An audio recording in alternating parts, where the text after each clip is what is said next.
Personal conversations, embarrassing behavior, names, and even images of passengers' homes were streamed live on the internet by this St. Louis driver. Yeah, we need some content, man. We haven't really had content in, it's been a couple of weeks since we've had, good content. No one knew the video was going online, according to the St. Louis Post-Dispatch. The riders that I spoke to were shocked that they were on camera. They had no idea, and a lot of them felt violated. Jason Gargak, who worked for both Uber and Lyft, drove hundreds of people since March, reports the paper. Here he is half-heartedly promising not to show people's houses. I'll probably forget half the time, but I like to pretend like I remember. Both Lyft and Uber dumped him from their service after the story was published. Gargak did not return NBC News' request for comment. He told the paper he sees nothing wrong with what he did, and he may not have broken the law.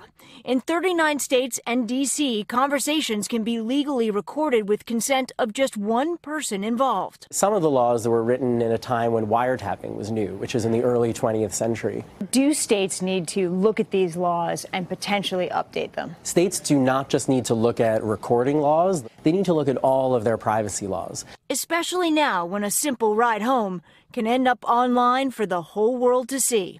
Stephanie Gosk, NBC News, New York. Hey, NBC News fans, thanks for checking out our YouTube channel. Subscribe by clicking on that button down here and click on any of the videos over here to watch the latest interviews, show highlights, and digital exclusives.